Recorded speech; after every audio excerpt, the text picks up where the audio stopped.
ఇలాంటి ప్రేమ ఈ లోకాన ఎవరైనా చూపారా,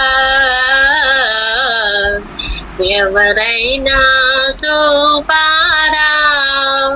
నా పాప భారం ఆ సిలువ పైన ఎవరైనా మోసారా. అడుగుడి మీకు ఇయ్యబడును, వెదకుడి మీకు దొరకను, తట్టుడి మీకు తీయబడును. అడుగు ప్రతివాడును పొందును, వెదకువానికి దొరకను, తట్టువానికి తీయబడును. ఇది మనకందరికీ అనేక సార్లు విన్నటువంటి వాక్య భాగమే గాని ఒక్కొక్క సేవకుని ద్వారా వెలువడేది ఒక్కొక్క రీతిగా ఉంటుంది. ఒక్కొక్క హృదయాన్ని ఒక్కొక్కసారి తట్టేదిగా ఉంటుంది.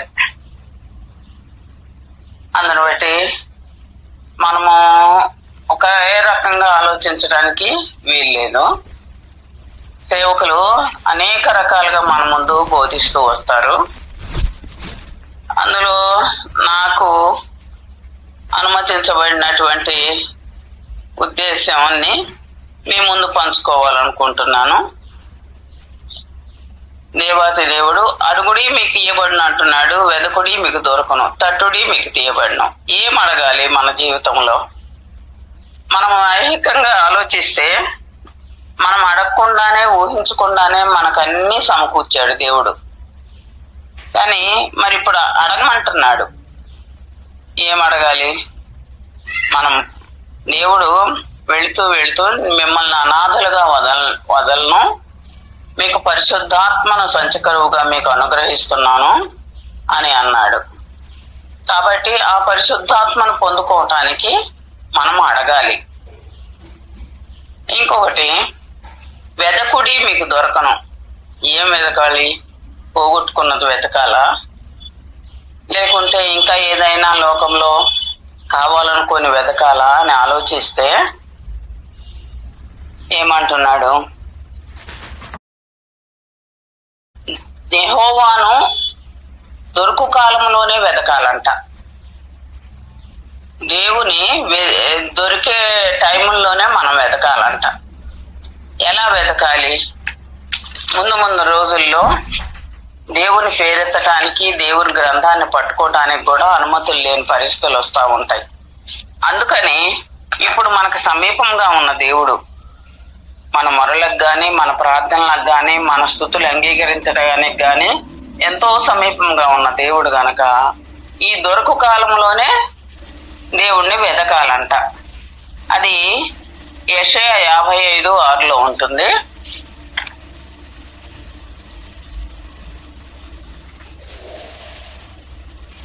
యెషయా 55:6 యెహోవా మీకు దొరకు కాలమునందు ఆయనను వెదకుడి, ఆయన సమీపంలో ఉండగా ఆయనను వేడుకొనుడి. అదనమాట. ఆయన ఎవరు ఎప్పుడు నా సన్నిధికి వచ్చి వెదుగుతారోనని చూస్తా ఉన్నాడు అన్నమాట. అందుకని మనకు సమీపంగా ఉన్నాడు. ఆ సమీపంగా ఉన్నప్పుడే మనము ఆయన్ని వెదకాలి. మనకు సమీపంగా ఉంటే మనము చాలా సార్లు గ్రహించలేని పరిస్థితుల్లో ఉంటాం. కానీ దేవుని యందు గురి కలిగి ఆ ధ్యాస కలిగి ఉంటే ఆ సమీపంగా ఉన్న దేవుడు మనకు కనిపిస్తాడు. అనేక మంది సాక్ష్యాలు వింటా ఉంటే ఎంత ఆశ్చర్యం అనిపిస్తుందో. ఇలా వచ్చాడు, అలా వచ్చాడు, ఇలా మాట్లాడాడు, అలా మాట్లాడాడంటే ఏదో చిన్నప్పటి నుంచి దేవుడు దేవుడు అనుకున్నాం, కానీ ఇలా నేను ఊహించలేదు. చిన్నప్పుడు తెలియదు, అసలు తెలియని వారికి చాలా గొప్పగా కనపడుతున్నాడు, చాలా గొప్పగా మాట్లాడే దేవుడుగా ఉంటున్నాడు. అందుకని దొరికే కాలంలోనే వెతకాలి.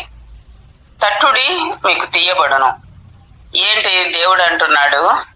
మీ హృదయం అనే తలుపునొద్ద నిల్చుండి తట్టుచున్నాను. ఎవరైతే నా స్వరం విని తలుపు తీస్తారో వారిలోకి నేను వస్తాను అంటున్నాడు. ఆయనంతటా ఆయన అంటున్నాడు. ఆయన మనం వెదక్కుండా దొరికే దేవుడు. రెండంచులు గల ఖడ్గం కదా, వెతికితే దొరుకుతానని ఒకసారి అంటాడు, వెదక్కుండా మనల్ని వెతికి రక్షించుకున్నాడు.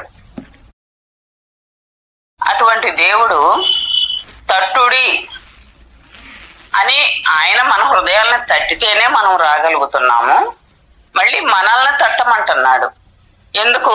ఆయన అతి సమీపంగా ఉన్నాడు కాబట్టి. మనం ఎప్పుడైతే దేవుని నామం పేరట తడతామో అప్పుడు వెంటనే సమాధానం ఇచ్చే దేవుడుగా ఉంటున్నాడు. అందువలన అడగాలి, వెదకాలి, తట్టాలి. మనం ఏంటి, ఎందుకు ఇన్ని రకాలుగా దేవుణ్ణి కనుగొనాలి అంటే, మనల్ని మన పిల్లలు ఏదో అడుగుతారు, కానీ అది ఆలోచిస్తాం, అది ఇవ్వాలా వద్దా, అది ఇస్తే మన పిల్లలకి లాభదాయకమా, మనం వాళ్ళు అడిగారు కదా అని ఇస్తే దాని వల్ల వాళ్ళకి నష్టం అవుద్దా, లేకపోతే అది మంచిదేను అని వాళ్ళు అడిగిన దానికంటే ఎక్కువగా ఇస్తామా, అది మనల్ని ఆలోచింపజేస్తుంది. ఆ విధంగా తండ్రి అయిన దేవుడు కూడా మనం అడిగే దాన్ని, ప్రతి దాన్ని కూడాను ఆలోచిస్తాడు. దీనివల్ల నా బిడ్డలకి ఉపయోగం ఉంటుందా, వీళ్ళు అడుగుతున్నారు, దీనివల్ల భవిష్యత్తులో నష్టం ఉంటుందా అని చెప్పేసి ఆలోచన కలిగి జాప్యం చేస్తాడు. ఆ జాప్యం చేసే టైముల్లో మనము అదే అంశం కోసం అడుగుతున్నామా, లేకపోతే దేవుడు ఇవ్వలేదులే అని తప్పిపోతున్నామా, ఏదో యాదృచ్ఛికంగా అడిగేసి వదిలేస్తున్నామా అనేది దేవుడు గ్రహిస్తూ ఉంటాడు అన్నమాట. అది అంత గొప్ప దేవుడు, అంత గొప్ప తండ్రి మనకున్నాడు. కాబట్టి ఈ లోక తండ్రికి సాధ్యం కానివన్నీ మన పరలోకపు తండ్రికి సాధ్యమవుతాయి. ఎప్పుడైనా మనకు మేలైన దాన్నే ఇస్తాడు దేవుడు. ఒకవేళ ఆలస్యమైనా కూడా మనకు అనుగ్రహించే దేవుడుగా ఉన్నాడు. అయితే దేవుని ఆత్మ కూడా అనేక విధాలుగా అనేకులకు ఇస్తాడు, అందరికీ ఒకే రకంగా ఇవ్వడు. 2 కొరింథీ 12 అధ్యాయము 8వ వచనము. 2 కొరింథీ 12 అధ్యాయము 8వ వచనము. 12:8. అది నా యొద్ద నుండి తొలగిపోవలనని దాని విషయమై ముమ్మారు ప్రభువును వేడుకొంటిని. అపోస్తలుడైన పౌలు ముమ్మారు వేడుకున్నాడు, పట్టు వదలకుండా వేడుకున్నాడు. ఏమి తొలగిపోవాలని? ఒక ముళ్ళు ఉంది ఆయన జీవితంలో. ఆ ముళ్ళు తొలగిపోవాలని దేవుణ్ణి బ్రతిమాలుకున్నాడు. అయితే ముమ్మారు వేడుకోవడానికి కారణం ఏంటి? జాప్యం చేస్తూ వస్తున్నాడు, అయినా పట్టు వదలకుండా అడుగుతున్నాడు. అయితే దేవుడు నెమ్మదిగా నా కృప నీకు చాలును, బలహీనత యందు నా శక్తి పరిపూర్ణమవుతున్నదని ఆయనతో చెప్పాను. కాగా క్రీస్తు శక్తి నా మీద నిలిచి ఉండు నిమిత్తము విశేషముగా నా బలహీనతల యందే బహుగా సంతోషముగా అతిశయపడుతును. అప్పుడు దేవుడు ఏదిస్తే అదే దాంతోనే తృప్తి పడాలని నేర్చుకున్నాడు. అంటే బలహీనత యందు బలపరిచే దేవుణ్ణి నేను ఉండాను. ఆ ముళ్ళు ఉంటే ఏంటి, లేకపోతే ఏంటి, ఆ ముళ్ళు ఎందుకు పోవాలని అడుగుతున్నావు అన్నట్టుగా నా శక్తి నీ యందు పరిపూర్ణము చేయటానికి అది అలా ఉంటుంది. నువ్వు ఎప్పుడైతే బలహీనంగా ఉంటావో నువ్వు సంతోషించి అతిశయించేటట్లుగా నా శక్తి నీ మీద ఉంటుంది అని అపోస్తలుడైన పౌలుకి చెప్పాడు. ఇక అది మొదలుకొని ఎప్పుడు కూడా ఆ ముళ్ళు గురించి ఆయన ప్రాధేయపడలేదు. అలాగనే 1 కొరింథీ 12:8 కూడా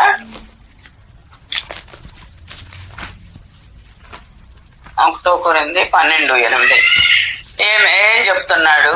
ఎలాగనగా ఒకనికి ఆత్మ మూలంగా బుద్ధివాక్యమును, మరి ఒకనికి ఆత్మను అనుసరించి జ్ఞానవాక్యమును, మరి ఒకనికి ఆత్మ వలననే విశ్వాసమును, మరి ఒకనికి ఆ ఒక్క ఆత్మ వలననే స్వస్థత పరచు వరములను, మరి ఒకనికి అద్భుత కార్యములను చేయ శక్తియు, మరి ఒకనికి ప్రవచన వరమును, మరి ఒకనికి ఆత్మల వివేచనయు, మరి ఒకనికి నానావిధ భాషలను, మరి ఒకనికి భాషల అర్థము చెప్పు శక్తియు అనుగ్రహింపబడి ఉన్నవి.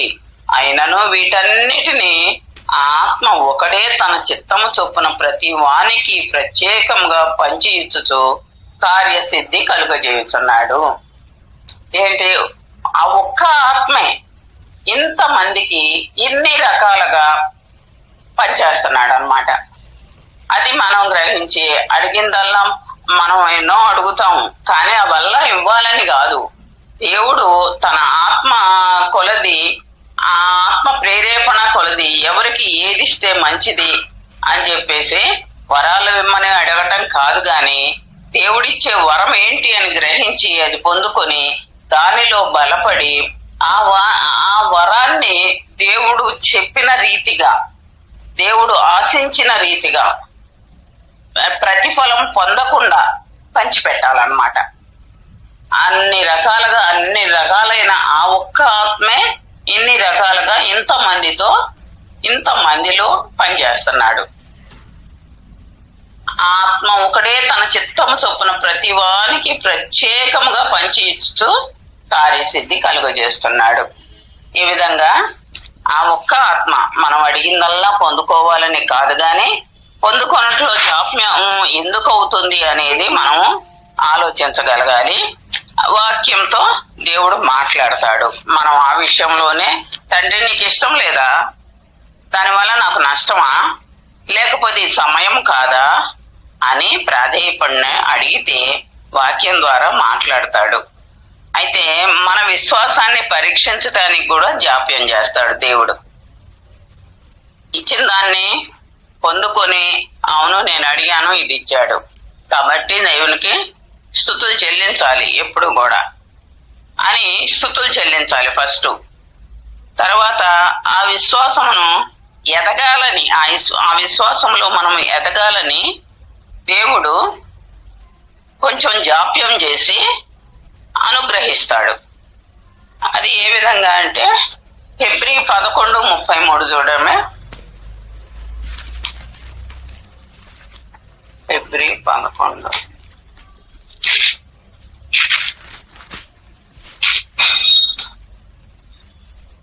వారు విశ్వాసము ద్వారా రాజ్యములను జయించిరి, నీతి కార్యములను జరిగించిరి, వాగ్దానములను పొందిరి, సింహముల నోళ్లను మూసిరి. అది ఆ విశ్వాసాన్ని పరీక్షిస్తున్నాడు దేవుడు. వెంటనే ఇచ్చేస్తే దాన్ని పెద్ద లెక్క చెయ్యమన్నమాట మనం. అందువలన ఆ పరీక్ష కోసము కొంత జాప్యం చేస్తూ ఆ పరీక్షలో బలపడినట్లుగా చేస్తున్నాడు. ఆ విధంగాను మనము లక్ష్మి గారి పిఎఫ్ కోసము ఎంత కాలంగానో నేను ఈ గ్రూప్ లోకి రాకముందు నుంచి మీరు మొరపెడుతున్నారు. ఓర్పు, అసహనము, పట్టుదల, విడువక ప్రార్థించుట. తనకు రావాల్సిందే అది. ఆమెమీ అన్యాయంగానో వేరేది అడగట్లేదు. తనకు రావాల్సిన దాన్నే అంత ఇదిగా వ్యక్తిగతంగా, కుటుంబాలుగా, ఈ గ్రూపుల ద్వారాను సంఘంలోనూ కూడాను ప్రార్థించగా దేవుడు ఆలస్యం చేసినప్పటికీ తన చిత్త ప్రకారంగా నిన్నటి రోజున ఆ ఫైల్ క్లియర్ అయిందంట. దేవునికి వందనాలు. ఆ విధంగాను ఏమంటున్నాడు 33, విశ్వాసము ద్వారా రాజ్యములను జయించిరి. విశ్వాసంతో యుద్ధం నాదే, మీరు ఊరిక నిలుచుండి చూడుడి అన్నాడు. ఆ విశ్వాసం ఉంటే మనం యుద్ధం చేయనవసరంలా, అదే జరిగిపోద్ది అనమాట. ఆ రకంగా రాజ్యాలను జయించారు విశ్వాసంలో ఉన్న భక్తులు. అది నీతి కార్యములను జరిగించిరి, వాగ్దానములను పొందిరి. వారు పొందుకున్న వాగ్దానాలని దేవుడు ఆ విధంగా నెరవేర్చాడు. సింహముల నోళ్లను మూసిరి. ఆ విశ్వాసం సింహాల నోళ్లను మూస్తాడు అనే విశ్వాసంలోనే సింహబోల్లోకి వెళ్ళారు. ఆ విశ్వాసం ద్వారా సింహపు నోళ్లను మూయగలిగారు అన్నమాట. అందువలన మనం ముందు జాప్యం అయినప్పటికీ విశ్వాసం ద్వారాను వాటి అన్నిటినీ పొందుకోవాలి. పొందుకుంటాం కూడా. పొందుకున్నప్పుడు గ్రహింపు కలిగి ఉండాలి. అప్పుడిప్పుడు అడిగాము మర్చిపోయాము అని కాదు, పొందుకున్నది గ్రహింపు కలిగి ఉండాలి. అలాగే ఇర్మియా భక్తునికి కూడాను దేవుడు 10 రోజుల తర్వాత పలికాడు అన్నమాట. 10 రోజుల తర్వాత సమాధానం ఇచ్చాడు. ఏంటి అంటే తన దగ్గరకి అనేక మంది తన ప్రజలు వచ్చారు. వచ్చి బతిమలాడుతున్నారు, మేము తప్పు చేశాము, మమ్మల్ని క్షమించమని దేవుడి దగ్గర అడుగు, దేవుడు ఈసారి ఎట్లా చెప్తే అట్లా వింటాము అది మేలైనా సరే కీడైనా సరే మేము వింటాము, నువ్వు యెహోవా దగ్గర విచారణ చెయ్యి అని రాజు దగ్గర బతిమలాడుతున్నారు. అది ఇర్మియా 42 ఇర్మియా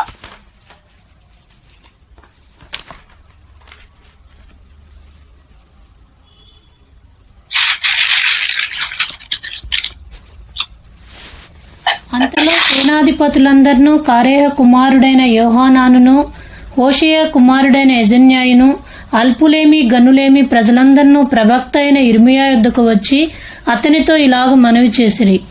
మేము ఎంత కొంచెం మంది మిగిలి ఉన్నామో నీవు చూచుచున్నావు గదా, చిత్తగించి మా విన్నపమును నీ సన్నిధికి రానిచ్చి శేషించియున్న మా అందరి నిమిత్తము నీ దేవుడైన యెహోవాకు ప్రార్థన చేయుము. మేము నడవవలసిన మార్గమును చేయవలసిన కార్యము నీ దేవుడగు యెహోవా మాకు తెలియచేయును గాక. కాగా ప్రవక్త అయిన ఇర్మియా వారికి ఉత్తరమిచ్చినదేమనగా, మీరు చేసిన మనవి నేను అంగీకరించుచున్నాను. మీ మాటలను బట్టి మన దేవుడైన యెహోవాను నేను ప్రార్థించుదును. ఏమీయూ మీకు మరుగు చేయక యెహోవా మిమ్మను గూర్చి సెలవిచ్చున్నదంతయు మీకు తెలియజేతును. అప్పుడు వారు ఇర్మియాతో ఇట్లనిరి, నిన్ను మా యొద్దకు పంపి నీ దేవుడగు యెహోవా సెలవిచ్చిన ఆ మాటలను బట్టి మరు మాట లేకుండా మేము జరిగించని ఎడల యెహోవా మా మీద నమ్మకమైన సత్యసాక్షిగా ఉండునుగాక. మాకు మేలు కలుగునట్లు మేము మన దేవుడైన యెహోవా మాట వినువారమై అది మేలే గాని కీడే గాని మేము ఆయన యొద్దకు నిన్ను పంపు విషయములో మన దేవుడైన యెహోవా సెలవిచ్చు మాటకు విధేయులమగుదుము. తోడు దెబ్బతిన్నారు. దెబ్బతిని ఇంకా లాభం లేదు, దేవుడైన యెహోవానే మనకు శరణ్యము, మనం మాట్లాడితే వింటాడో వినడో అని రాజు దగ్గరికి వెళ్లి వాళ్ళ మనసులో ఉన్నదంతయు చెప్పి రాజుకి అంగీకారం అగునట్లుగా మాట్లాడారు. అప్పుడు నిజమే వీళ్ళు ఒప్పుకుంటున్నారు కనుక నేను దేవుడి దగ్గర విచారణ చేస్తానని ఇర్మియా అలాగను చేస్తే 10 రోజులకు దేవుడు ఆన్సర్ ఇచ్చాడు. 10 దినముల తర్వాత ఆన్సర్ ఇస్తే ఇక్కడ 7వ వచనంలో 10 దినములైన తర్వాత యెహోవాకు ఇర్మియాకు ప్రత్యక్షమైన గనక అతడు కారేయ కుమారుడు యోహానానును అతనితో కూడిన సేనాధిపతులందరినీ అల్పులనేమి గనులేమి ప్రజలందరినీ పిలిపించి వారితో 10 రోజుల తర్వాత ఈ విధంగాను 10 రోజులు మొరపెడతానే ఉన్నాడు ప్రజల పక్షంగా. 10 రోజుల తర్వాత తిరిగి సమకూర్చి దేవుడు చెప్పాడు, నేను ఆదుకుంటాను, వాళ్ళు తిరిగి నా దగ్గరకు వచ్చారు కాబట్టి నేను వారు కావలసిందంతా చేస్తాను అని. అప్పుడు 10 రోజుల తర్వాత దేవుడు ఇర్మియాతో మాట్లాడాడు. అంత గొప్ప భక్తుడైనప్పటికీ 10 రోజులు వేచి ఉన్నాడు ఆ ఆన్సర్ కోసం. అలాగా మనం కూడా వేచి ఉండటంలో చాలా అంటే చాలా వేచి ఉండి పొందుకోవటంలో ఉన్న తృప్తి చాలా గొప్పగా ఉంటుందన్నమాట. అలాగనే యోహాను సువార్తలో 11 ముగిస్తాను. యోహాను సువార్త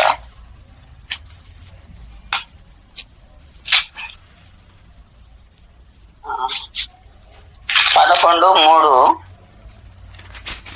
అతని అక్క చెల్లెండ్రు, ఇది లాజరు విషయము. అతని అక్క చెల్లెండ్రు, ప్రభువా ఇదిగో నీవు ప్రేమించేవాడు రోగి ఉన్నాడు, ఆయన యొద్దకు వర్తమానం పంపిరి.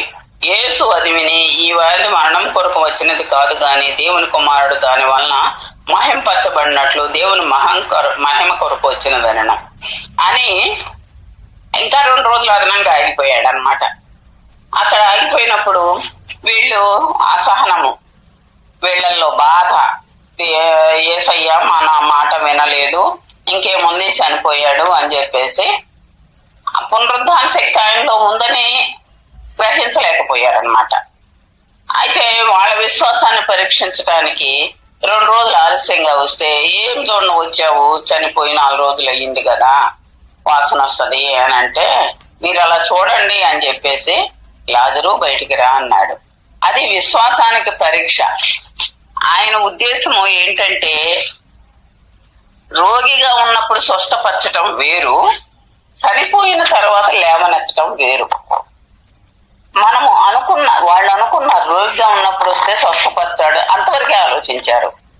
చనిపోయిన తర్వాత లేపుతాడు అనేది ఆలోచించలేకపోయారు. అది దానికైనా సమర్థుడు అనే ఆలోచించలేకపోయారు అనమాట. అయితే ఆయన వచ్చి అది తెలుసుకోవాలని వచ్చి లాజరు బయటకు రమ్మని అన్నాడు. అంత గొప్ప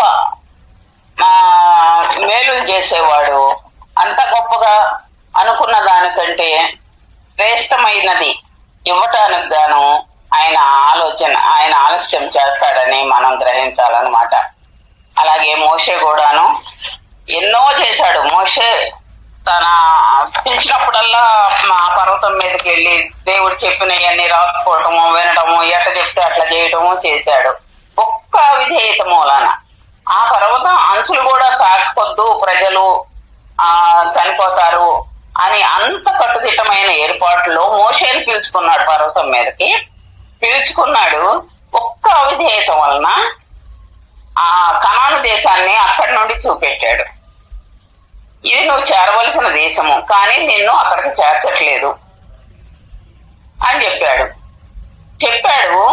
చేర్చట్లేదు. అది ఎంతో ఆశతో ఎంత ప్రయాణం చేసి వచ్చాడు కదా, ఎంతో ఆశతోనూ ఉన్నాడు, కానీ నిన్ను చేర్చట్లేదు అన్నాడు. అక్కడే అతను మరణానికి అప్పగింపబడ్డాడు. కానీ దాని ద్వారా ప్రభువు చిత్తం వేరే ఉందన్నమాట.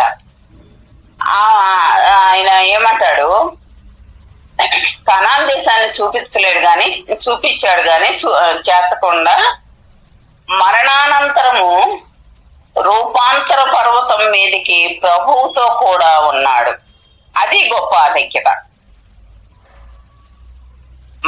ఆ కనాన్ దేశంలోకి వెళ్ళి మరణించడం వేరు, వెళ్లకుండా మరణానంతరం రూపాంతరం కొండ మీద ఆయనతో పాటు ఉండటం వేరు. అంత గొప్ప ఆధిక్యత మోషేకి ఇచ్చాడు అనమాట.